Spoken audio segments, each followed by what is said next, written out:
Carlos Montouto, ¿qué hay? Buenos días. ¿Qué tal? Buenos días y buen año.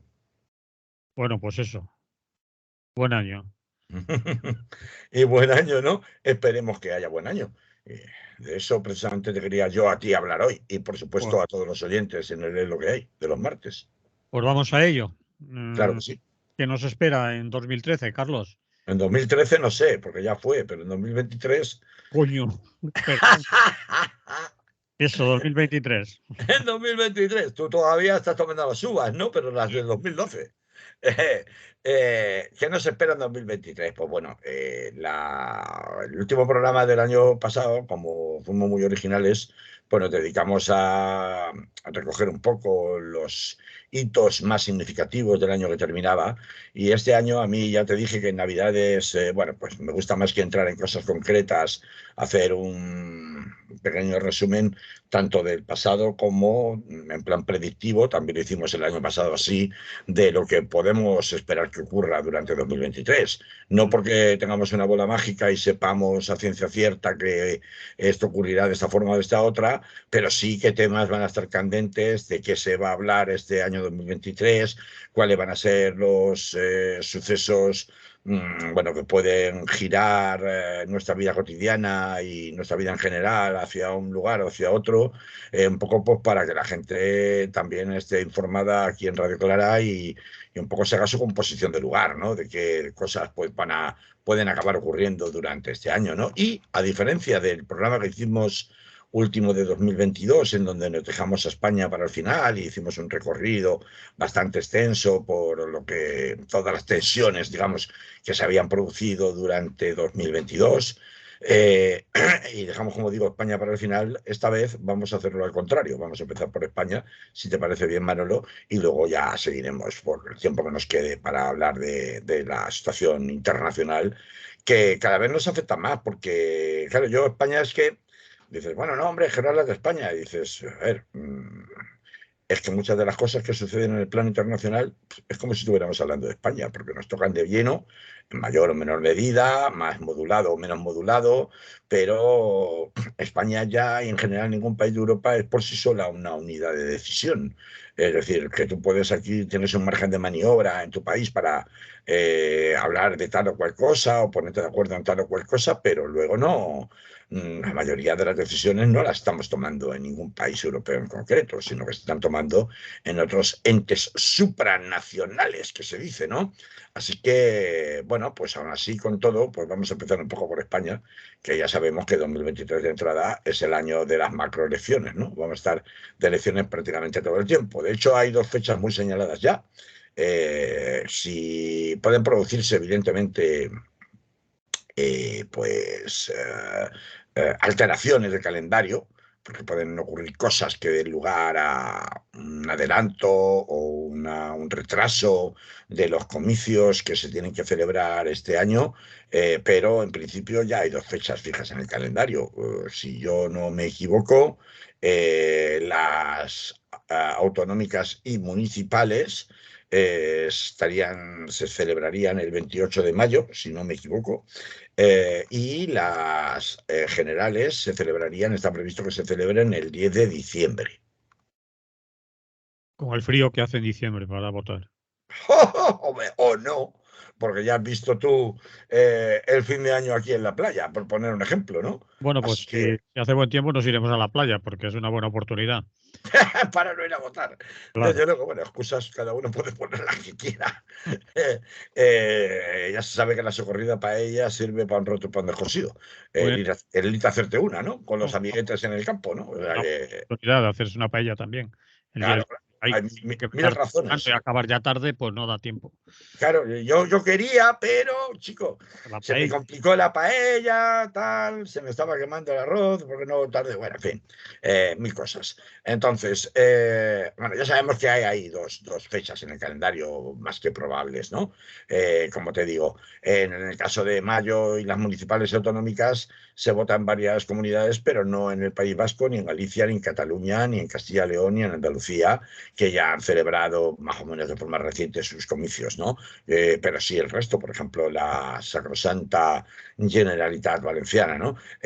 ¿Habrá repetición del Pacto del Botánico? Pues no lo sabemos. Las cosas no están muy claras, sobre todo en el Ayuntamiento de Valencia, en donde el PSOE, el PSPV, vamos, espera desbancar de una santa vez a Compromís y a Joan Ribó, ¿no?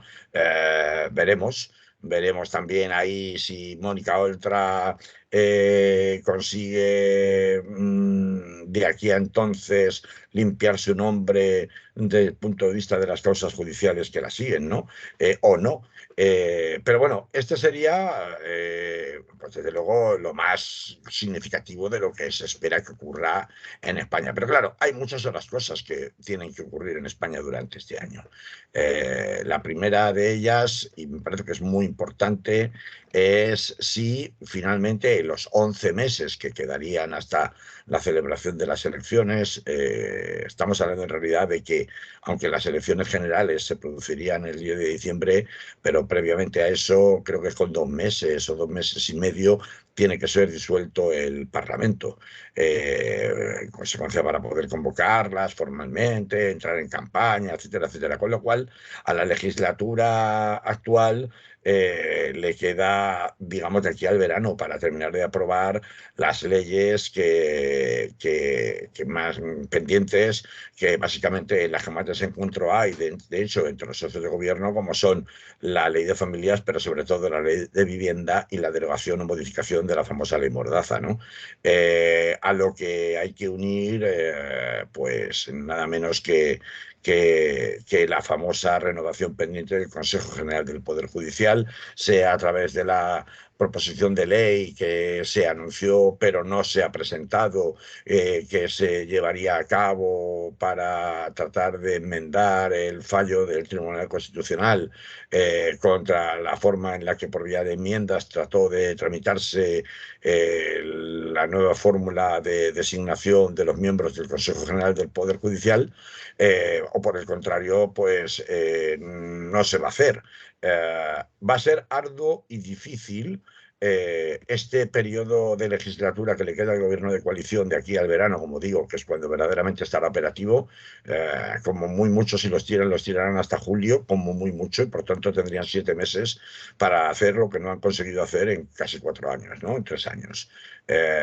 Yo no sé de dónde se ha sacado el presidente del gobierno que el 70% de los acuerdos de coalición ya se han cumplido en forma de leyes aprobadas. No sé si recuerdas, Manolo, que no hace tanto, aquí en este mismo espacio de Lees lo que hay, estuvimos haciendo un recuento punto a punto de lo que se había conseguido llevar adelante de esos acuerdos, no tanto de los programas electorales, sino de los propios acuerdos de gobernación, es decir, de coalición para gobernar con el gobierno actual, y el detalle daba un promedio que no llegaba al 30% de cumplimiento de esos acuerdos de coalición de gobierno. Y sin embargo, Pedro Sánchez, muy dado él a magnificar cuando le interesa la propaganda, pues cifra en un 70% el grado de cumplimiento de aquellos acuerdos. Pues no cuadra. El 70% era justamente lo que les faltaba por cumplir. Pero bueno, dentro de esos incumplimientos, indudablemente, lo que más ampollas ya sabemos que levanta es la ley de familias, tal vez menos, aunque es verdad que se presentó y luego se retiró para aprobación en el Congreso de los Diputados, y luego, por supuesto, la ley de vivienda, la derogación o modificación de la ley Mordaza, ¿no? Tiene toda la pinta de que esto, incluso aunque se acabe llevando al Congreso, se va a llevar, vamos, con el paciente prácticamente ya en estado de extrema unción. Si se lleva al Congreso, será para dejar su tramitación y aprobación para la próxima legislatura, lo que significa que si no se revalida la mayoría de investidura, pues va a ser muy difícil que lleguen a dar la luz, ¿no? En la próxima legislatura, o imposible. Pero desde luego lo que no parece nada claro es que ni la forma de designación de los miembros del Consejo General del Poder Judicial, ni la derogación o modificación de la ley Mordaza, ni la ley de vivienda vayan a concluir toda su tramitación de aprobación en el periodo de estos 6-7 meses. ¿Y por qué no? Pues porque aparte de la lentitud característica de seguir todos los trámites habidos y por haber, que son numerosos, la aprobación por cauce ordinario de una ley en el Congreso, en el Senado y luego otra vez en el Congreso y todas las cámaras, perdón, todas las comisiones mixtas previas que tiene que pasar, la obtención de todos los informes perceptivos y no perceptivos, es decir, los llamados consultivos pero no vinculantes que se tienen que recabar, etcétera, etcétera. Basta que con cualquier órgano de estos haya aunque fuera una minoría de bloqueo suficiente por parte del Partido Popular para dilatarlo, para que definitivamente ninguna de estas leyes pueda salir adelante de forma definitiva, es decir, con su aprobación y publicación en el Boletín Oficial del Estado antes de que nos plantemos en el verano, ¿no? Por otra parte, esta cuestión que afecta también al tema de la renovación del Consejo General, como he contado antes, también puede dar lugar a que además se envenene todavía más de lo que ya está. Hablo de las aprobaciones pendientes para las que se necesitan quórums, algunos de ellos bastante reforzados, precisamente porque haya o pueda darse un carpetazo en falso al proceso. Y me explico. Claro, en año electoral, dime, Manolo, dime. No, no, que a ver a qué te refieres con carpetazo en falso. Claro, pues porque Pedro Sánchez ya ha dejado claro, y en año electoral yo creo que va a insistir mucho más, García Paje, don Emiliano, desde su comunidad autónoma, también ha hecho un discurso institucional en Navidad en la misma línea y el propio Pedro Sánchez, como digo, lo ha confirmado, que la mesa de diálogo ha quedado fuera de los objetivos para este año, mesa de diálogo entre Gobierno y Generalitat, ha quedado fuera de los objetivos, al menos durante lo que resta de legislatura, porque el Gobierno de Madrid entiende que ya con los indultos, con la derogación del delito de sedición y la reducción de las penas para los delitos de malversación, ya va servido el independentismo como para apurar encima la cuestión de la mesa de diálogo. Claro, en la mesa de diálogo, ¿qué queda por plantear? En la mesa de diálogo lo que queda por plantear es lo que ha venido diciendo Pere Aragonés desde la presidencia de la Generalitat de Cataluña sobre el asunto del referéndum pactado con el Estado. Y esto, evidentemente, es, vamos, o sea, la dicha innombrable y menos en año electoral. Por lo tanto, esa mesa de diálogo no se va a reunir, al menos que Pedro Sánchez lo vea como absolutamente inevitable, porque cualquier foto, cualquier retrato que se pudiera hacer de la celebración de esa mesa de diálogo, aunque él no participara, teniendo en cuenta que lo que queda encima de la mesa es precisamente lo innombrable, que es el referéndum pactado, supondría un gravísimo perjuicio para las expectativas electorales en el resto del Estado del Partido Socialista. Y por tanto es algo que de ninguna manera le interesa a Pedro Sánchez llevar a cabo durante este año 2023.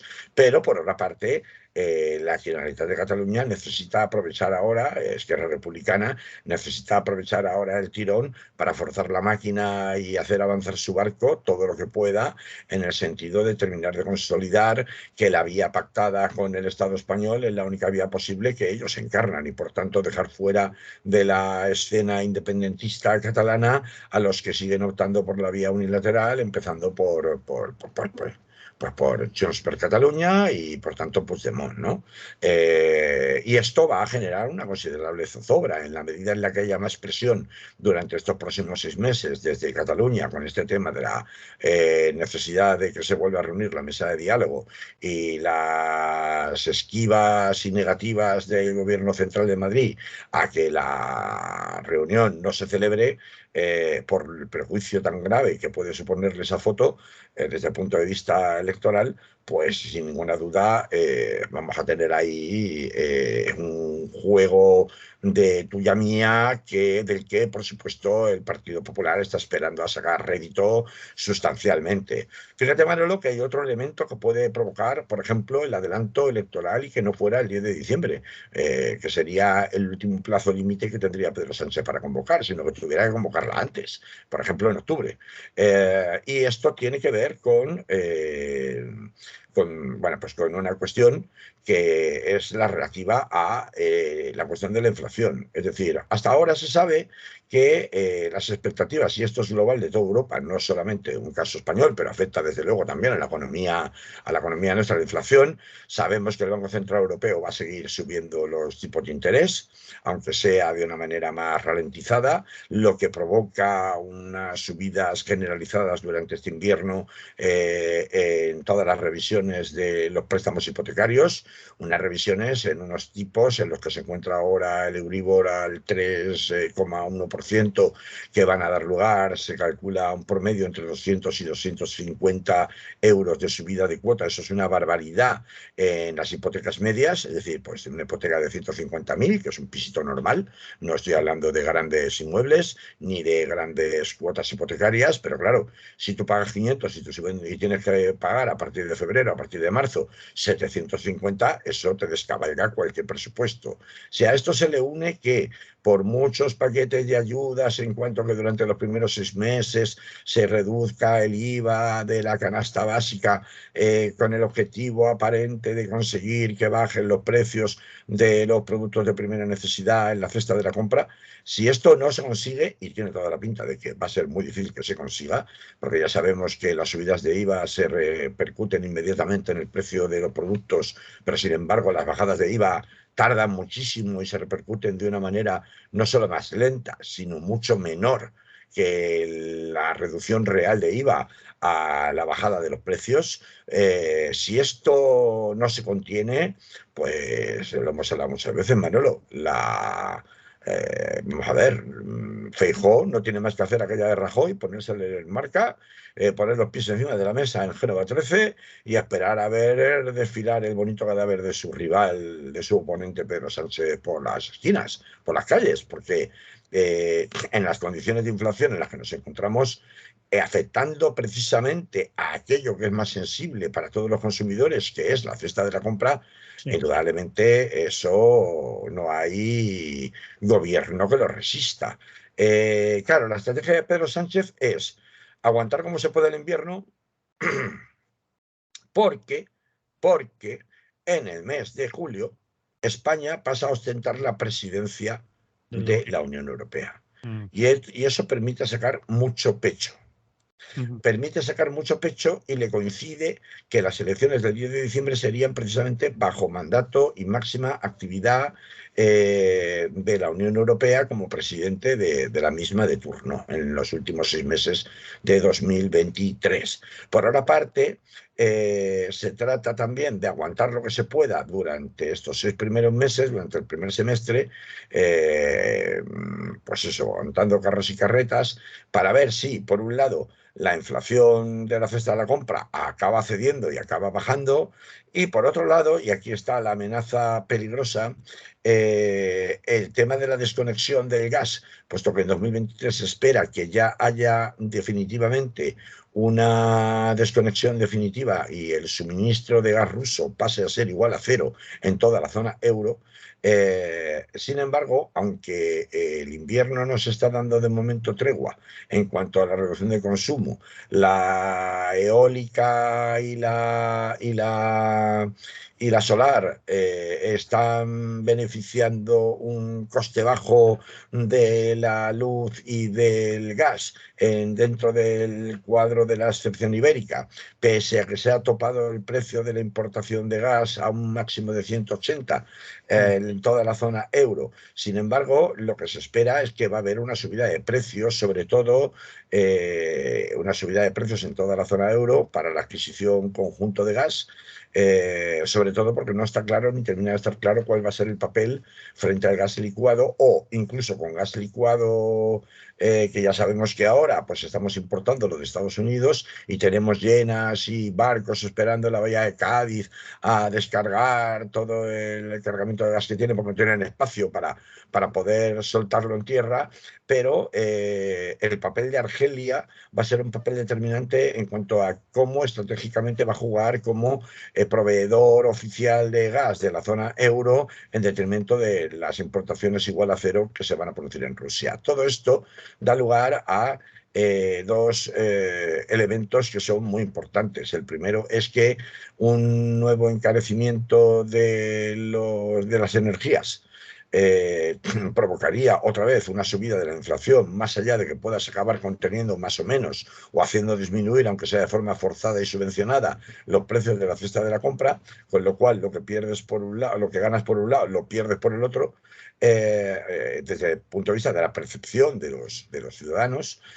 Y otra, que también es muy relevante, es que en 2023, al menos en los 6 primeros meses, se espera que al mismo tiempo Estados Unidos, la Unión Europea y la propia China entren en recesión, o por lo menos, en el caso de China, no exactamente en recesión técnica, posible que España se escape de la recesión técnica, pero sí en un enfriamiento absoluto de la economía. Esto podría dar lugar a que efectivamente hubiera una bajada de intereses y por tanto el Euribor se estabilice y por tanto la alarma social creada por los impagos que sin duda se van a producir en materia hipotecaria otra vez den lugar, o sea, se contengan y sea una cosa pasajera de unos meses. Pues no se sabe, pero es una zozobra muy importante. Por otra parte, la gasolina, es decir, el petróleo, hay una estrategia evidentemente pactada con todo este cambio de paradigma en el suministro energético, que respecto de quién le vende a quién y a quién tú no le compras, y a quién pasas a comprarle ahora a otros precios distintos, mucho más caros. La realidad objetiva es que Europa, incluido España, va a pagar la luz y el gas mucho más caro de lo que lo pagaba antes de romper vínculos energéticos con Rusia, que es la consecuencia de la guerra de Ucrania, y en consecuencia de todo eso, pues que puedan contenerse como Pedro Sánchez espera que ocurra la inflación galopante que tenemos ahora mismo de aquí al verano, y que por tanto pueda enfrentarse de una manera más triunfalista, como diciendo, ¿veis? Hemos salido de la crisis porque somos la leche y España es una nación de la hostia y hemos salido más fuerte que antes, y se ponga triunfalista aprovechando el altavoz mediático que le da ser el presidente de turno de la Unión Europea en los últimos 6 meses de 2023 de cara a las elecciones, pues puede suceder y es a lo que apuesta. Pero, como ves, los envites son extraordinarios. Hay más cuestiones. Luego hablaré un poco más de la presidencia de España en la Unión Europea, de lo que se prevé que puede ocurrir ahí, porque uno de los planes más importantes, además, que se tienen que abordar y aprobar definitivamente, más que aprobar porque ya está aprobado, es ponerlo en marcha durante la presidencia española. Es el Repowerment, esto como le llaman, Repower UE, perdón, Repower UE, que es precisamente todos los planes que se han ido armando en la Unión Europea para el fortalecimiento de toda la red de energías renovables, y toda la agenda que pasa por el cambio de estrategias en el suministro de energías en toda la zona de la Unión Europea, y en el que España va por adelantado, es uno de los paladines, y además pretende ser un poco no solo el alumno destacado, sino también de ser el modelo de negocio. Hay ahora mismo pues muchas empresas alemanas y de otras partes que están pensando en relocalizar su producción en España, lo que significa de inversión de capital extranjero aquí, como consecuencia precisamente de esa posición adelantada de la que goza España en materia de infraestructuras con energías renovables. O sea que ahí se abre también una incógnita que ya veremos si consigue Pedro Sánchez llevarla a cabo y convencer a los ciudadanos de que el futuro no se presenta, si no halagüeño, pero sí, pero tampoco se presenta tan dramático como se pinta desde el otro lado de la barrera, ¿no? Pero ya digo que mientras la cesta de la compra, las hipotecas y las energías estén en los costes que van a estar durante estos 6 primeros meses, la verdad es que la cosa está peliaguda. Mm. Decía Manolo, por Sí, hacer un salto también, que porque vamos muy apurados de tiempo, ¿eh? sí, decía Manolo también, por hacer un salto un poco de tiempo, que claro, aquí también hay dos situaciones que vamos a ver durante este año que son muy importantes desde el punto de vista de cómo llegaremos a ese 2020 final de 2023, al 10 de diciembre, con las elecciones generales, que son toda la redefinición del cuadro del parlamentarismo español y de la posible desaparición de aquellos partidos que vinieron supuestamente a explotar, a acabar con el bipartidismo, como son Ciudadanos y Podemos. Eh, si va a haber una extinción definitiva de Ciudadanos, pues podemos verlo casi con toda seguridad ya en mayo.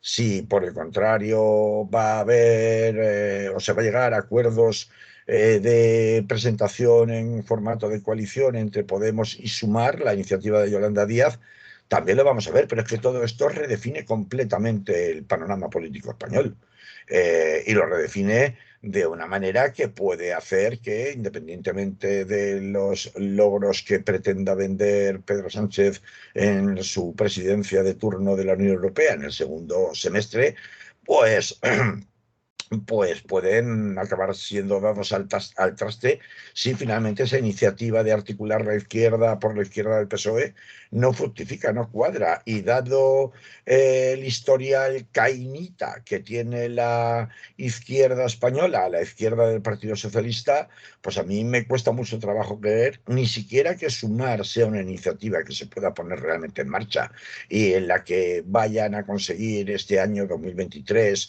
el protagonismo y la implantación local suficiente y las alianzas suficientes de forma con buena fe a la hora, por ejemplo, de reunir candidaturas electorales, que yo qué sé, Sumar igual ni siquiera se presenta a las autonómicas y a las municipales y hace la misma jugada que se ha hecho en otras ocasiones por otros partidos de comparecer solamente a las autonómicas, a las generales, porque sabe que las autonómicas y municipales no tienen nada que hacer porque no llega a tiempo. Esa es la pinta que tiene. Es toda la Y pinta que tiene. Podemos, Ya hay ayuntamientos que están haciendo coaliciones propias sin esperarse a lo que haga Yolanda Díaz. Es decir, ya se están juntando de una manera o de otra, en coalición o en listas, los partidos que supuestamente tienen que sumar. Es decir, que yo no creo que a las locales, municipales y autonómicas se llegue a presentar Sumar, en caso de que cuaje. claro, claro, claro. Por eso mismo digo, un partido que se presente. ¿Y qué va a hacer entonces Podemos? ¿Podemos si se va a presentar a las municipales y autonómicas? Entiendo Sí, que se sí, presentará. sí, sí. Entiendo que se presentará, pero claro, presentarse en esos términos y sumar, entonces, luego, ¿qué? ¿Cómo va a sumar? ¿Con qué caché, con qué background comparece a las generales cuando no tiene prestación? Va a depender, evidentemente, de los cuadros de Podemos, si es que va con Podemos o no, no lo sé. Es decir, ahí hay una enorme incógnita, pero enorme, en mi opinión, enorme incógnita que demuestra bueno, pues que no está nada claro, no está nada claro vamos a ver, que por la izquierda vaya a haber del PSOE vaya a haber una articulación suficiente, ¿eh? Es decir, una articulación que permita que efectivamente pueda darle partido, punto y partido, que se dice, ¿no? Lo diré, a la derecha, ¿no? En la confrontación electoral de final de esto, ¿no? Del año 2023. No sé, a mí me parece que hay claro, unas incógnitas que están pendientes de resolverse y que son bastante importantes. Pero fíjate, Manolo, más allá de lo que ocurre en el panorama político y social español, puesto que desde el punto de vista de movilizaciones pues, sociales ya hemos visto que ni siquiera en los peores momentos pues, ha habido una gran movilización sostenida en el tiempo para revolverse frente a la situación de exclusión social y de injusticia que se vivía, como si vimos en la década pasada, lo vimos en 2011 con el 15M, lo vimos en 2012 y 2013 con las protestas estudiantiles y con el fenómeno de las mareas. Esto no lo hemos visto ahora, por lo tanto es poco esperable que se vaya a producir un gran movimiento de protesta ciudadana frente al endurecimiento de las condiciones económicas y salariales en este país, producto, entre las cosas, de la inflación, siempre contándonos con que es pasajero, con que mira que hago paquetes de ayuda, mira que hago moratorias de no sé qué, etcétera, etcétera. Es decir, que pongo parches y tiritas a base de dinero prestado, que es de lo que vive España, aunque es cierto también que, por cierto, el sector privado español, el sector privado incluye a las familias también, no solo las empresas, ha reducido sustancialmente su deuda externa. Es decir, la ha reducido a una tercera parte de la que tenía hace una década, ¿eh? Con lo cual, esta sensación de sobreendeudamiento de la que se nos decía, es que habéis vivido por encima de vuestras posibilidades, pues ahora mismo ya no es real. Es decir, esto no es cierto. No, no, los problemas que pueda tener España desde el punto de vista de crédito, desde el punto de vista económico, no son como consecuencia de un exceso de crédito de las familias y de las empresas, es decir, del sector privado. No es así actualmente y esto es una ventaja significativa a la hora de salir de la crisis provocada más por la coyuntura internacional que por parte nuestra. De hecho, en 2023 probablemente el país que más va a crecer de toda la Unión Europea dentro de ese crecimiento ralentizado, cuando no recesión, es precisamente España. Muy poquito, un 1 y pico, pero bueno, es que otros países no van a pasar del 0,5 al 0,6, si llegan. Entonces, dentro de la zona euro, y hablo de países grandes, no estoy hablando de países, digamos, satélite. Pero mira, en 2023, más allá de lo que suceda, como digo, en el plano de movilizaciones sociales, que no se esperan demasiadas, en el plano de la gestión de lo público, tanto en la política como en lo económico, también va a ocurrir una cosa muy interesante, muy importante, contra la que difícilmente estamos preparados. Y es que la brecha digital va a aumentar muchísimo, como consecuencia de una explosión de actividades relacionadas con la inteligencia artificial. Y alguien va a decir, buah, ya está haciendo ciencia ficción y política ficción. No, no, de eso nada. No estoy haciendo ninguna política ficción. De hecho, tanto es así que la cosa ya se ha vuelto urgente que para precisamente la presidencia española de la Unión de turno de la Unión Europea en el segundo semestre está previsto la aprobación, o se espera que se produzca la aprobación del reglamento de regulación de las inteligencias artificiales. Es que, Manolo, no nos damos cuenta, pero nosotros estamos ya conviviendo con la inteligencia artificial todo el tiempo. Mm. Lo último ha sido pues las aplicaciones de inteligencia artificial que se dedican en el plano artístico a generar o ayudar a los dibujantes y pintores e ilustradores en materia gráfica, contra las que, por ejemplo, ha levantado la voz el famoso director de cine Guillermo del Toro, ¿no? De cine de ciencia ficción y efectos especiales. Y alguien dirá, bueno, pero eso es la parte cultural, la parte creativa, ya se sabe que eso es vanguardista. No, no, no, no. Nosotros utilizamos ya de forma cotidiana la inteligencia artificial cada vez que utilizamos smartphones, cada vez que utilizamos asistentes de voz, cada vez que le decimos a Alexia, ponnos la canción de Rafael, cada vez que utilizamos el lenguaje predictivo de Google, cada vez que vamos a abrir una página, por ejemplo, la del banco, en el que consultas tu cuenta y resulta que necesitas ayuda y tienes un asistente virtual de atención al cliente.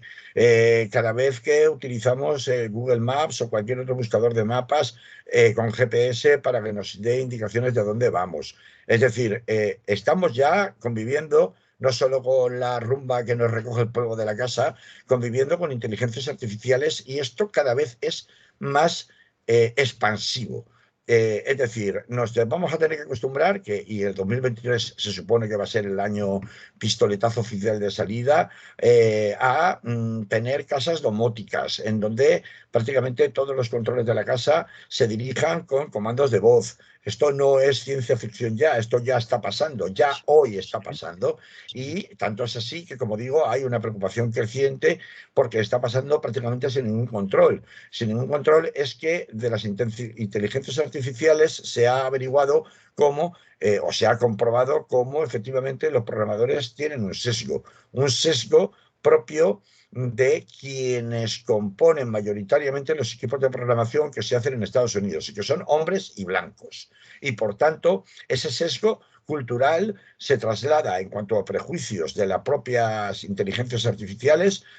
No he mencionado uno de los campos más importantes en desarrollo de la inteligencia artificial ahora mismo, que es el de la TechMed, es decir, el de la medicina a través de herramientas tecnológicas. Si sabemos de cómo se critica la medicina en cuanto a que se hace asistencia virtual y entonces no se puede hacer el médico un reconocimiento, una exploración presencial que le permita acertar mejor con el diagnóstico, pero esto va a más, cada vez más. Es decir, entonces, con ese sesgo del que yo antes hablaba, pues se ha detectado que muchas aplicaciones de inteligencia artificial tienen sesgos racistas y tienen sesgos homófobos y machistas. En consecuencia de eso, es necesario y urgente, porque como siempre la legislación va por detrás de la realidad, y más en temas de tecnología, es urgentísimo que haya un planteamiento y un debate público global al más alto nivel sobre el tema de cómo implementar controles y reglamentaciones sobre qué cosas pueden hacer y no pueden hacer las inteligencias artificiales. El Parlamento Europeo ya se ha pronunciado en este sentido, y el gran problema que tiene la Unión Europea, por mucho reglamento que se quiera aprobar durante el tiempo que está presidente Pedro Sánchez en la Unión Europea, los últimos 6 meses de este año 2023, el problema es que la Unión Europea no sabemos qué filtros va a poder incorporar a unas aplicaciones que cada vez utilizamos más todos en nuestra vida cotidiana y que están generadas en su mayor parte en los Estados Unidos, que no están, porque tienen otra forma de entender la producción capitalista, por la cual la interferencia del poder público a la hora de establecer normas éticas de manera obligatoria e imperativa y con sanciones, etcétera, etcétera, es decir, que intervenga el Estado en el mercado, pues es una cosa muy limitada y pasa más por códigos de buenas prácticas, etcétera, etcétera, que ya sabemos que luego en la ley de la selva todo el mundo se salta, ¿no? La ley de la selva del mercado, digo. Entonces, este va a ser uno de los temas globales más trascendentes para los próximos años que va a ocurrir en 2023. La regulación a escala global de la inteligencia artificial. Y esto que parece una cosa menor, que bueno, yo total, sí, para lo que utilizo el móvil, sí, total, yo tal, bueno, pues al final también decíamos lo mismo de la gente con el uso de Internet y el uso de las aplicaciones que se necesitan para subir documentos y tal, y luego, pues con la pandemia nos encontramos con que había una brecha digital gigantesca, insalvable, no solo de la gente mayor, sino de mucha gente que no sabía cómo relacionarse con la administración pública, ni siquiera para pedir una cita previa o para subir un documento a la seguridad social para que te den una prestación o para cumplir con un determinado requisito. Así que esto, que parece una broma, no una cosa lejana, que no nos afecta, que inventen ellos, la revolución empieza al otro lado de los Pirineos y todos estos tópicos españoles de atraso tradicionales, hay que irse olvidando de ellos, porque esto va a ser adaptarse o morir, en el sentido de que ya sabemos que la brecha digital desplaza sustancialmente de los recursos públicos e incluso privados a la gente que se queda atrás en la brecha digital. Es muy importante tener esto en cuenta. Y bueno, pues no sé cuánto tiempo nos queda, Manolo, de programa. Cuéntame. Nos quedan, como mucho, apurando, 18 minutos o así. Bueno, pues en fin, he contado unas pinceladitas de la cuestión de la cuestión política en España, de la cuestión social en España y económica. También hemos dado también unas pinceladas de lo que puede ocurrir en materia social o universal. Pero claro, tenemos que hablar ya del panorama internacional, que como he empezado diciendo antes, es esencial en cuanto a pues bueno, todo lo que nos afecta en cuanto a decisiones que se toman fuera de nuestras fronteras, pero que tienen luego repercusiones directas e indirectas en nuestra vida diaria, en nuestra vida cotidiana, ¿no? Y lo primero y principal, por supuesto, es el panorama bélico que tenemos encima de la mesa. ¿Qué va a pasar con la guerra de Ucrania? Y sobre todo, si se llega a un acuerdo y en 2023 se acaba la guerra de Ucrania, No creo. ya está, el mundo vuelve a la paz. O No. por el contrario, como ya muchas voces están dando la alarma, lo que va a haber va a ser una continuación, pero en otro punto distinto del suelo europeo, como sería la frontera entre Kosovo y Serbia. Se están enseñando Pues, los dientes por ahí. ¿cómo? Que se están enseñando los dientes, se están No, no, y tanto, y amenazando. tanto, y Sí, sí. tanto, y tanto. A ver, el año 2022 terminaba con una buena noticia y es que los serbios retiraban las barricadas que bloqueaban el norte de Kosovo. A partir del día 10 lo van a retirar, ya han empezado a retirarlo.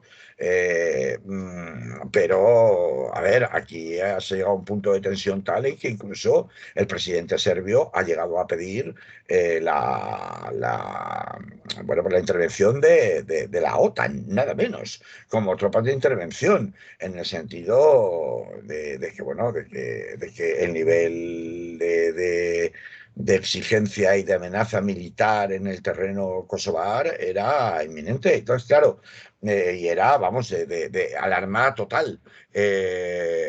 A ver, yo quiero explicar primero la cuestión de Ucrania y luego pasar a la cuestión de Kosovo, lo mejor que se pueda, porque en principio en política internacional se espera que 2023 va a ser un año de transición. Es decir, no va a haber grandes cambios respecto a lo que hemos visto en 2022. La consolidación de los dos bloques antagónicos, es decir, de una especie de vuelta a la Guerra Fría, se va a producir. Por un lado, la anglosfera y la OTAN. Por otro lado, la conferencia de Shanghái, ¿no? De cooperación de Shanghái, la Organización de Cooperación de Shanghái, ¿no? Con China, Rusia, India, Brasil, etcétera, etcétera.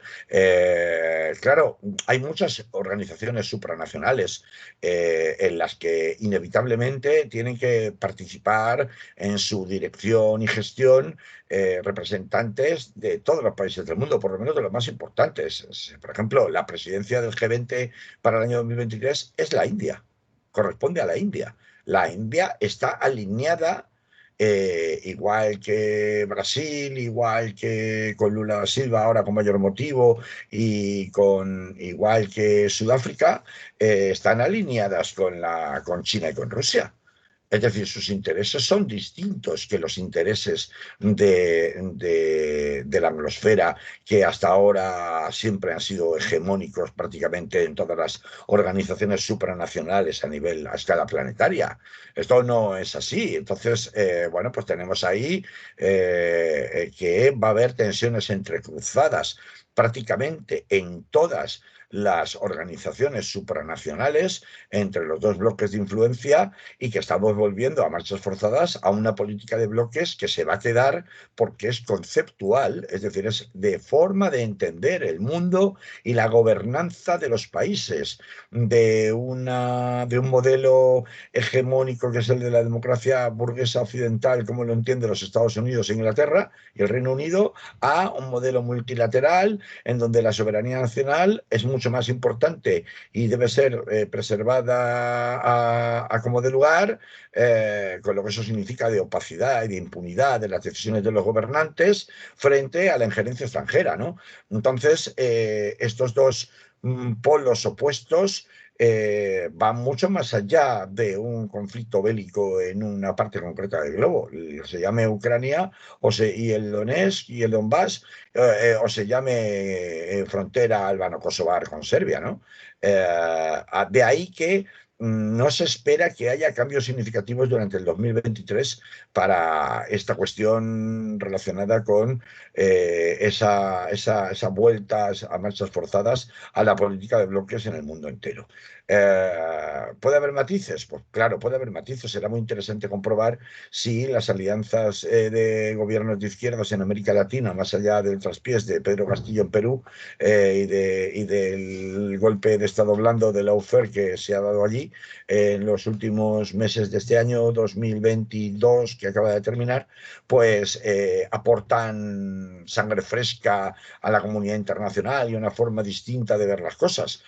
Y también veremos si Estados Unidos divide su atención y deja de centrarla en el control de Europa desde el punto de vista armamentístico y económico, y por otra parte también en el mar de China con Taiwán y con Japón, que se está armando de manera muy precipitada, y un actor ahí muy importante que es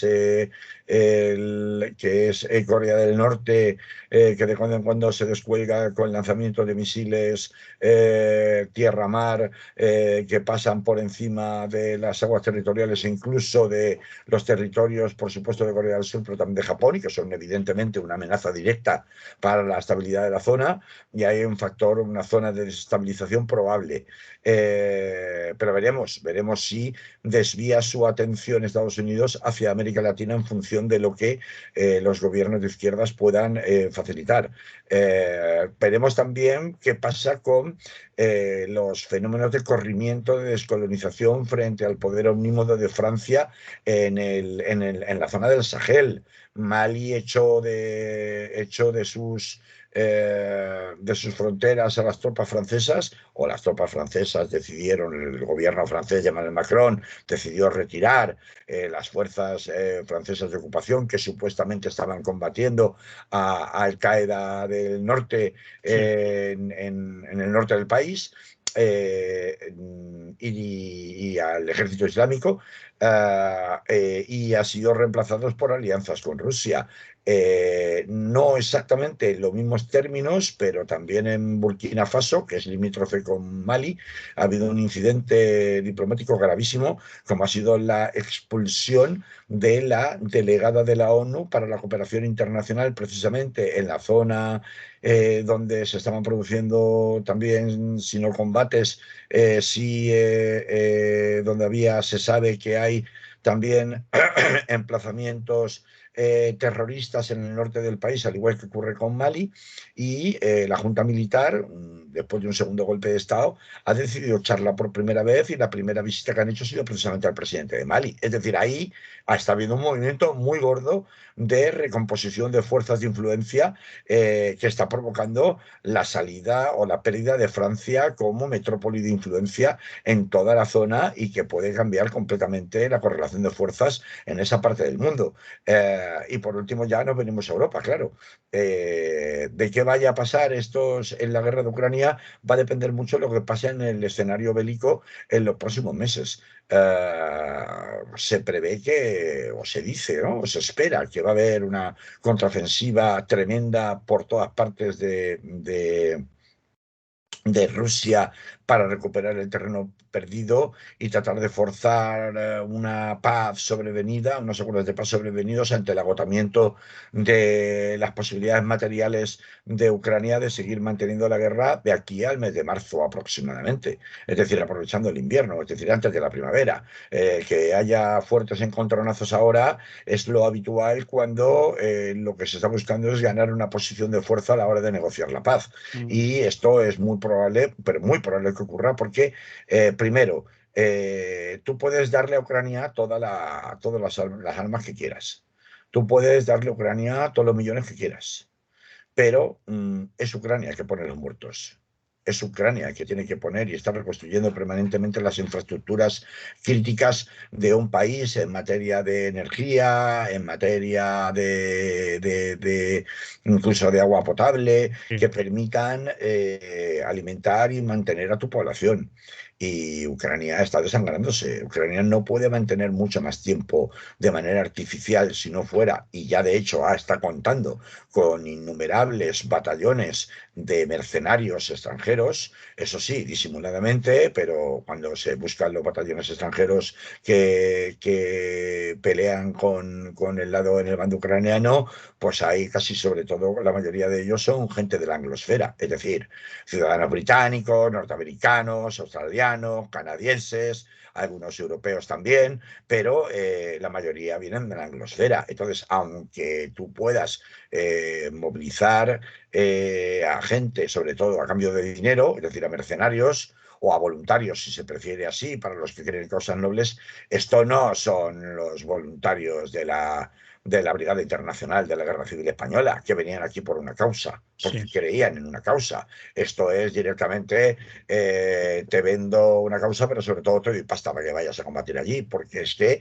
el ejército ucraniano no puede más. Es decir, no, es normal, es una guerra de desgaste feroz y Ucrania no puede enfrentarse, aunque solo sea a nivel de población, de número de habitantes, con por muy mal formados que esté militarmente, con las cuantiosísimas e inacabables formación de reclutas que pueda estar adiestrando, que si no se ha producido ya la contraofensiva es precisamente porque están en la última fase de adiestramiento, la reclutación obligatoria, la recluta obligatoria que hizo Putin de 300.000 nuevos soldados, ¿no? Y están todavía terminando la fase de formación no los pueden mandar aún a combatir. Entonces, lo lógico es esperable es que de aquí al verano haya, de una forma o de otra, unos acuerdos de paz en la guerra de Ucrania. Y claro, esto nos lleva a, bueno, ¿por qué se está moviendo ahora lo de Kosovo?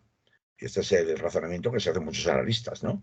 ¿Por qué ahora lo de Kosovo? Hay que recordar que Kosovo es la zona fronteriza, un territorio fronterizo de Albania con Serbia, que cuando la guerra de Yugoslavia, el desmembramiento de Yugoslavia en el año 95-96, cuando termina la guerra, se produce un reconocimiento internacional absolutamente limitado al propio Estados Unidos y a los países satélites, con una declaración unilateral de independencia de ese territorio fronterizo entre Albania y Serbia, donde la mayoría de la población, pero una mayoría del 80%, o sea, no una mayoría ahí raspada, no, una mayoría muy mayoritaria, muy cualificada, eran pobladores serbio-kosovares, no albano-kosovares.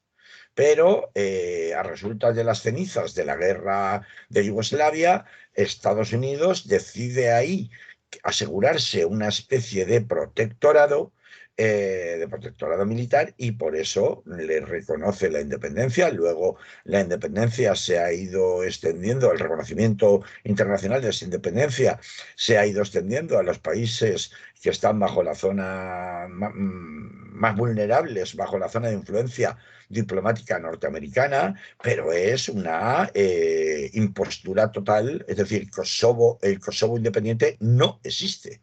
No existe culturalmente, no existe, es un invento de Estados Unidos. Tanto es así que, por ejemplo, España y otros países europeos no tienen reconocido internacionalmente a Kosovo por más presiones que Estados Unidos ha hecho en todas partes del mundo para ese reconocimiento internacional. ¿Para qué sirve Kosovo y por qué de pronto se empieza con el lío de las matrículas? Porque el lío de las matrículas os explico. Es decir, Kosovo hay un momento en que como provincia autónoma, porque ya tiene un territorio ya autónomo de Serbia, pero perteneciente a Serbia, deja de reconocer en la frontera con Serbia el paso de vehículos con matrícula serbia. Solo quieren que vayan con matrículas kosovares. A su vez, en su descargo, las autoridades kosovares alegan que Serbia era la que había iniciado una política de no reconocer en Serbia los vehículos con matrícula extendida o expedida por Kosovo. Que si tuya mía, que si tuya mía, al final casi acaban a tiros en la frontera. Se colocaron barricadas, hubo situaciones de falsa bandera para provocar precisamente que la tensión escalara, como por ejemplo la violación de una niña por 5 hombres que incendió Kosovo, y en las calles de protestas que se acusaba de que eran agentes serbios, por eso he dicho lo de que tiene toda la pinta de una tentada de falsa bandera, ¿no? Que la censura de Twitter tras cerrar varias cuentas de sus embajadas que realiza Serbia, la petición de la intervención de la Unión Europea, bueno, a ver, ¿por qué entonces ahora Serbia y Kosovo andan a la gresca? O Kosovo y Serbia. Pues porque si la guerra de Ucrania está perdida, en el sentido de que al final Putin no va a conseguir poner un gobierno títere en Kiev, pero se va a anexionar una zona importante de Ucrania, como son sus territorios del este, del Donbass, en una medida u otra, más condicionado, menos condicionado, pero por ahí van a andar los tiros, como de hecho desde el principio se planteó que debían acabar ocurriendo cuando las primeras negociaciones de paz en Turquía, que luego se dinamitaron, incluyendo el asesinato y desaparición del jefe de la delegación diplomática ucraniana en aquellas primeras reuniones en Turquía, pues si esto ocurre, a Estados Unidos no le resulta posible mantener por mucho más tiempo la guerra de Ucrania en estos términos y forzará que se ponga fin a esa guerra, pero porque tiene un recambio mucho más interesante, que es Serbia. ¿Por qué Serbia? Porque Serbia es el único aliado que tiene Putin en Europa Central. Porque Serbia está rodeado por todas partes por países de influencia de la OTAN. Y por tanto es una pieza que se puede comer con mucho menor coste que el mantener indefinidamente la guerra con Rusia. Porque Serbia además, en Ucrania, porque Serbia además no tiene frontera directa con Rusia. Por lo tanto, Rusia no puede alegar intervención directa por tener intereses legítimos en la zona. Y porque es una manera de seguir hostigando al régimen ruso de Vladimir Putin, de manera que le provoque a su vez un desgaste diplomático internacional después del que ya ha tenido tan grave con Ucrania.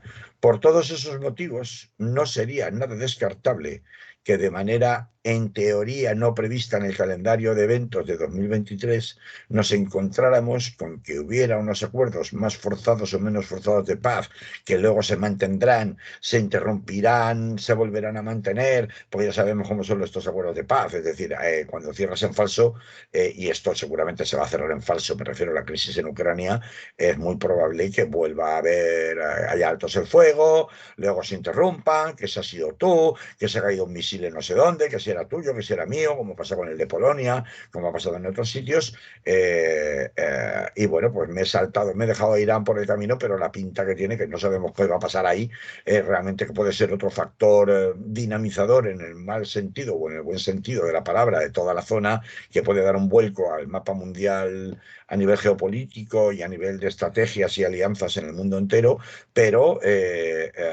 lo que es más que presumible es que si se acaba con la guerra de Ucrania, aunque sea mal acabada durante este 2023, asistamos a un renacimiento de las tensiones en Kosovo, de las que esto que ha pasado en estos últimos meses de 2022 parece haber sido sobre todo un ensayo de cara a movilizaciones mucho mayores en la zona.